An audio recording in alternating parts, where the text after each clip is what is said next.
안녕하세요. 안상현입니다. 날씨가 어제 오늘 되게 더워진 것 같아요. 낮에 산책을 하는데 뭔가 이제 웃옷을 걸치는 것 자체가 부담스러울 정도로 날씨가 따뜻해진 것 같습니다.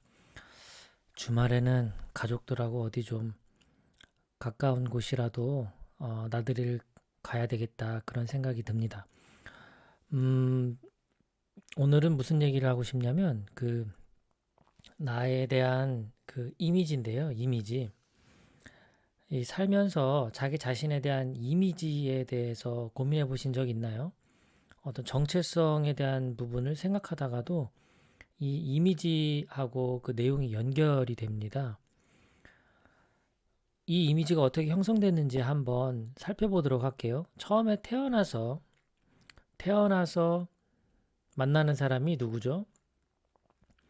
부모님을 만나죠. 그러니까 태어나서 나의 이미지는 그 부모가 이 정해주는 경우가 많죠. 영향을 많이 끼칩니다. 내가 이제 그 부모에게 어떻게 반응하고 그 말하고 행동하느냐에 따라서 그 부모님이 더 좋아하고 싫어하고 하는 이런 것들이 결정이 되죠. 저도 지금 이제 6살 딸을 키우고 있는데 초창기에 이제 말도 못하고 정말 그 아주 어린 아이일 때 키울 때 보면 이게 소통이 잘 안 되잖아요. 아이의 그런 표정, 반응 이런 걸 보고 이제 저도 반응을 해야 되는데 어느 순간 이 아이도 그 저의 그 표정을 보고 있다라는 것을 알게 됐죠. 그러니까 다 본능적으로 알고 있는 거예요. 그러면 이제 이 아이도 자기가 어떻게 하면 부모가 나에게 어떻게 반응한다라는 것을 알고 저도 이제 아이의 그걸 이제 고려하면서 반응하게 되고 그 결국은 이 아이 입장에서는 이제 부모 마음에 들게 하려면 부모가 좋아하는 웃고 자기를 좋아해주고 귀여워해주고 뭔가 먹을 것도 잘 주고 이제 이런 거를 끌어내기 위한 이미지를 만드는 거죠. 자, 이런 상태에서 이제 어린이집이나 초등학교를 들어가요. 그러면 이제 누가 영향을 줄까요? 선생님이죠. 예, 교사. 교사가 어떻게 하느냐에 따라서 이 아이가 이제 어떻게 반응하는지가 정해지는 거죠. 물론 뭐 나는 교사한테 잘 보일 필요가 없어. 그냥 내 맘대로 할 거야. 이제 이렇게 할 수도 있겠지만 그런 아이조차도 그렇게 행동하는 이유가 있죠. 어, 그런 그러니까 좋은 행동을 통해서 다른 사람의 인정을 받는 것도 있지만 그 안 좋은 행동을 통해서 다른 사람에게 인정받는 경우도 있어요. 그 좀 심하게는 이렇게 자해하는 분들 있잖아요. 자해. 자해라는 게 정말로 나에게 어떤 그 해를 입히기 위한 정말 뭐 너무 괴로워서 어 그렇게 할 수도 있지만 또 한편으로는 그렇게 하고 나면 주변 사람들의 관심을 끌 수가 있습니다. 그러니까 내면에 진짜 그 동기 욕구를 이제 볼 필요가 있는데요. 어쨌든 내가 하는 행동이 누군가에게 관심과 인정을 받기 위한 거라면 결국 나는 어떤 이미지를 지금 만들어가고 있는 거죠. 그럴 때 누가 나의 이미지를 만드는데 영향을 주느냐 이거예요. 학창 시절에는 교사가 또 큰 영향을 하는 거죠. 교사가 말하자면 좋아하는 그 방식에 따라서 나의 이미지가 정해지는 거죠. 자, 중학교 가서도 그렇고 고등학교 가서도 그렇고요.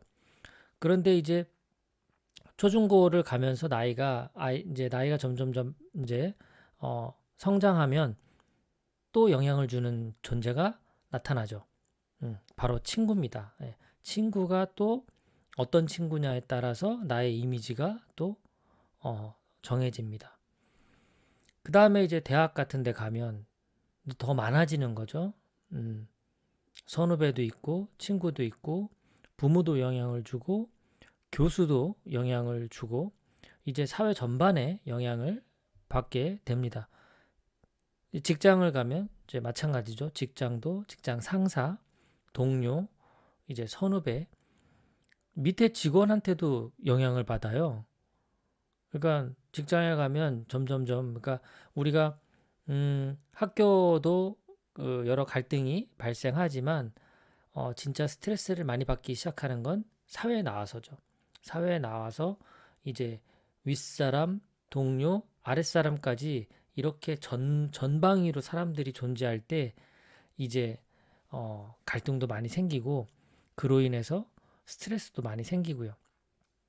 그렇게 직장 가면 또 영향을 받고요. 또 이제 결혼하면 어떻게 됩니까? 결혼하면 이제 또 와이프, 배우자, 자녀, 또 우리 부모님도 양쪽에 다 있잖아요. 친가, 처가 신경 써야 될 게 많아지죠. 결국 그런 사람들이 나의 이미지를 만들어 가는데 영향을 준다. 이 사실을 알고 있어야 되겠죠. 그거에 따라서 내가 얼마나 영향을 받고 있는지를 어, 자각을 해야 그래야 내가 생각한 이미지와 타인이 생각한 이미지 사이에서 발생하는 그 갭, 이 간극을 여기에서 비롯된 갈등으로부터 조금은 자유로워질 수가 있는 거죠.